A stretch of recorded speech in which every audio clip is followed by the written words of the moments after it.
Unfortunately, if you have been watching the news or even just scrolling on social media or basically even living under a rock, you probably know a lot of the Asian hate crimes that have been happening. More recently, the murder of 8 people in the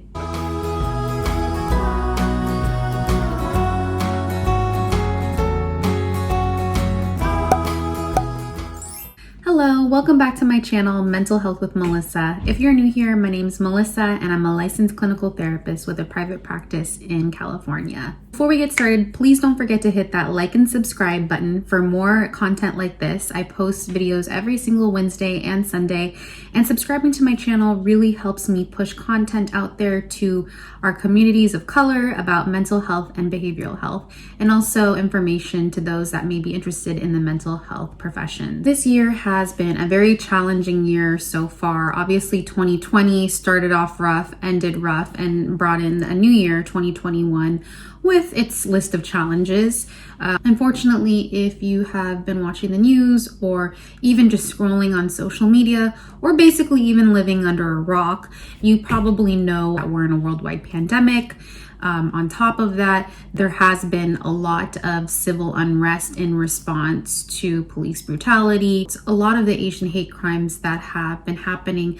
More recently, the murder of 8 people in the massage parlor. In addition to that, if you follow my channel, then you may have seen my video about the increase of hate crime against Asians. So this video is going to focus on more topics surrounding the Asian community, but also how we can talk about mental health and our responses to these horrific hate crimes in our own communities. A lot of Asian cultures and Asian communities are very much centered around a safe face mentality.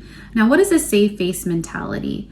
The safe face culture and mentality is centered around needing to keep up this image that we portray to those around us that we're okay. That's kind of how we would explain that in a nutshell. As an Asian American, specifically a Filipino American, I can relate to growing up in a family that was very much centered around a safe face type of culture and needing to really keep any sort of emotional concerns or mental health concerns either in the family or even just to ourselves. So growing up, it was very much ingrained in our family and in our culture to really not talk about mental health related concerns or really bring anything up that has to do with anxiety, depression, sadness, because those are very taboo topic, family unit, and more specifically in our culture.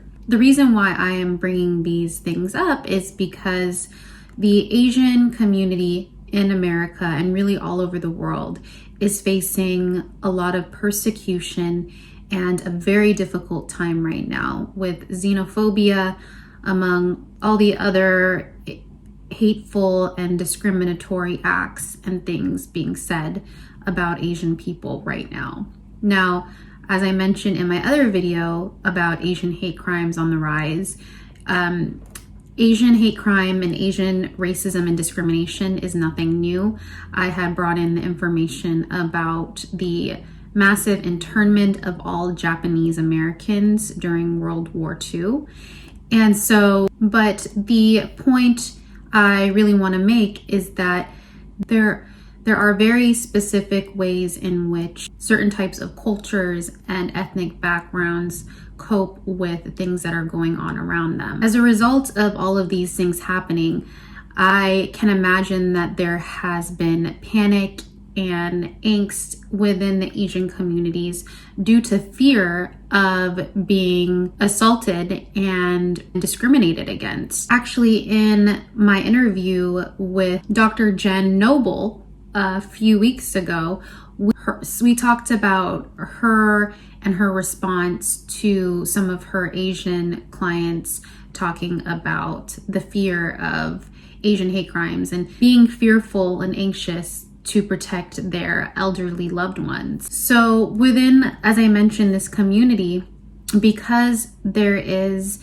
still very specific cultural considerations in terms of talking about feelings and mental health, I wanted to share some ways that we can discuss our mental health and our emotional health within our own family units. Now, as a disclaimer, I just want to say that obviously just because you are a part of a specific race or ethnic background, and most people have similar or shared experiences or can relate to somebody else within that background, does not mean that every single person in that race or ethnic background are going to view things the same way. For example, like I mentioned earlier, I'm a Filipino American, and I mentioned that in my family and in the Filipino culture in general, mental health is still very much taboo. It can be very much taboo to talk about, and in my family, it was always looked like that as such.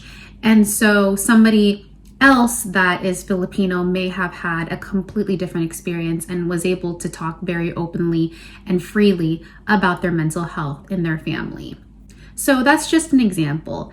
And every single ethnic background and race is going to have things that are similar and things that are not similar. So I'm not the spokesperson, obviously, for any Filipino or anybody that identifies as Asian or Asian American, but rather I'm here to hopefully bring more awareness to the needs of our community and possibly bring up ways to talk about some of those needs. So depending on what generation you are in, you're probably going to want to take a look at that and how that kind of dictates how you're able to communicate with certain members of your family. In the Asian culture, respect is a very huge component of the Asian culture to our elderly loved ones. So my Filipino culture, we have a very specific way of addressing our Filipino elders. We don't just call them Mr. or Miss. There's a very specific way that we address them. About the word po. Po is a word that we add to our greetings to show respect to all our elders and authority. For example, grown-ups say hi. Us kids say hello po or hi po. And even with our elderly grandparents or loved ones, we even do this thing where we go like that.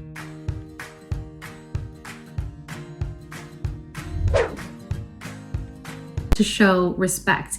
And I know that there are some similar things in other Asian backgrounds and cultures.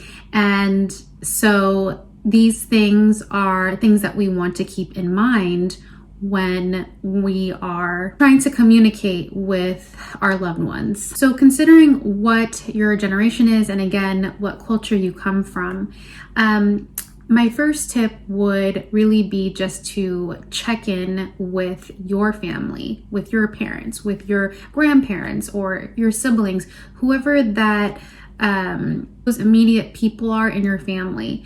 And you can do that by just asking them how they're doing and bringing up, the things that have happened in the news. Depending on what they say, that may be a good opportunity to bring in your experiences and how, you've been feeling about what you've been seeing in the media. And again, every family and every culture may have its differences. And so only you are going to know the way that is an acceptable form of communication within your family unit if we're keeping respect and other things in mind. But it is going to be important for you to facilitate that dialogue and that conversation if you know for a fact that your other family members are already hesitant to talk about emotions or feelings, even much more so related to what we have going on. And so maybe even starting off with something small, like I'm feeling a little scared about what I'm seeing in the news. Or you can even be more frank if you feel comfortable doing that.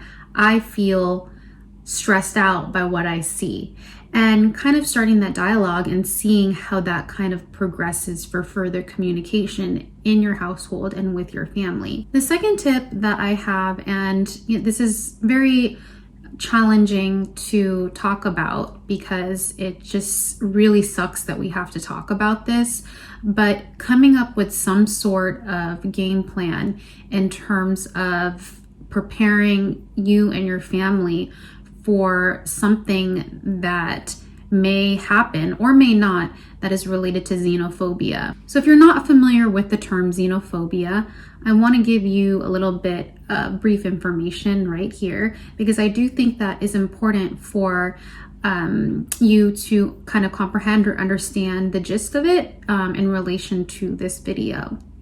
So when I say be prepared for some sort of xenophobia, I don't say that obviously in hoping that it will happen, but I say it rather in a way to start that dialogue and prepare for the worst case scenario. So what that dialogue may look like is something like, grandma, grandpa, mom, dad, based on everything that we're seeing in the news or in the media right now, and the facts of there being a 1900% spike in Asian hate crimes, I just want to make sure that we have a plan to address this concern if it comes up for any of us.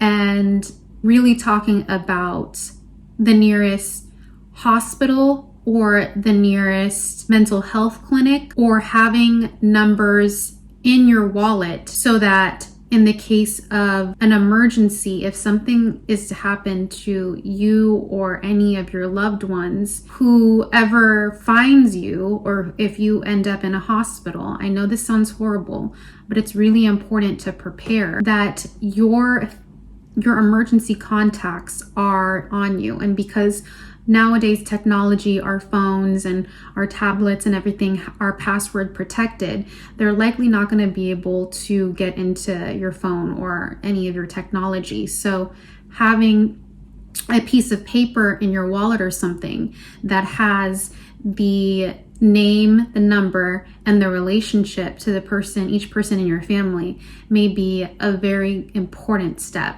And I say this as well because this may be also a helpful opportunity to, again, start the dialogue about how real and how scary the discrimination and the hate crimes and xenophobia are right now in our world. One of the last tips that I have, or the last tip I guess I could say is, and this applies to you if going anywhere near the conversation of emotions and feelings is too taboo for your family or for your culture.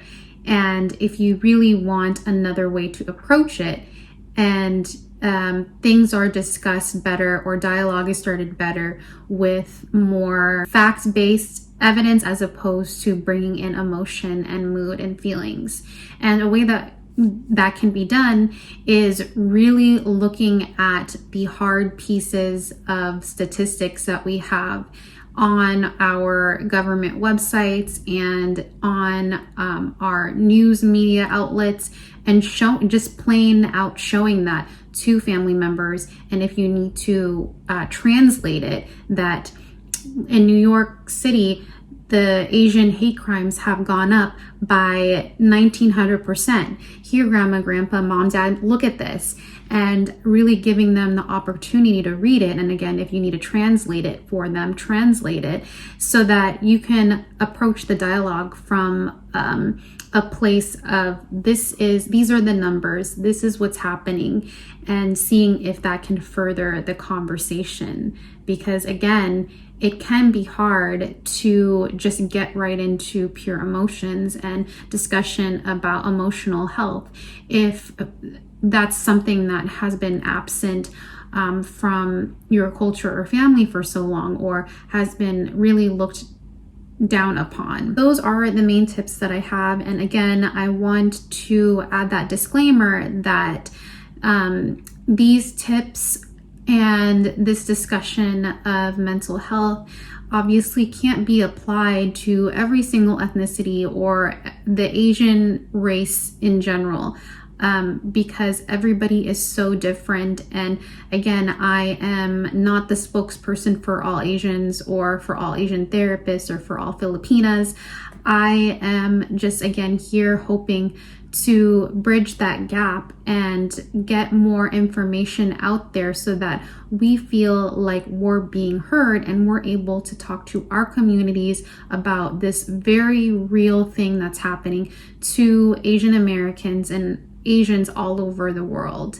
Unfortunately, because of some of the things that were said, actually a lot of the things that were said about Asians and in response to COVID-19 from our past political party, it has just really added fuel to the fire and given a lot of individuals and communities ammunition to use against Asian community. And it's not okay. And we can talk about that because no xenophobia, racism, or discrimination is acceptable. In addition to that, to those that have made comments about the mass killing in the massage parlor, about it not being racially motivated, if we truly take a look at how the murderer is being portrayed in the news and the media as a sexaholic and had a sex addiction,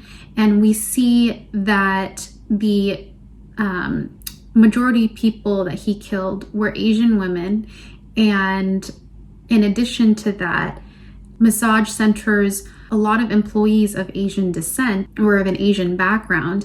And we also know that Asian women have been extremely hypersexualized in our media. Then in a way, we're placing blame back on the victim if we're saying this is not a racially motivated crime, because we see all of the proof kind of adding up there that we continue to loop back around and find a way to place blame on the victims. And it's not okay. So this is a very sensitive subject. And again, no discrimination or hate crimes or racism is okay, regardless of who the population is that's targeted. It's just not all right. And so I think that it's really important to talk about this. And I really appreciate you sitting down here today with me. I hope that this video was helpful to you. Please don't forget to hit that like and subscribe button for more content. And don't forget, managing mental health matters.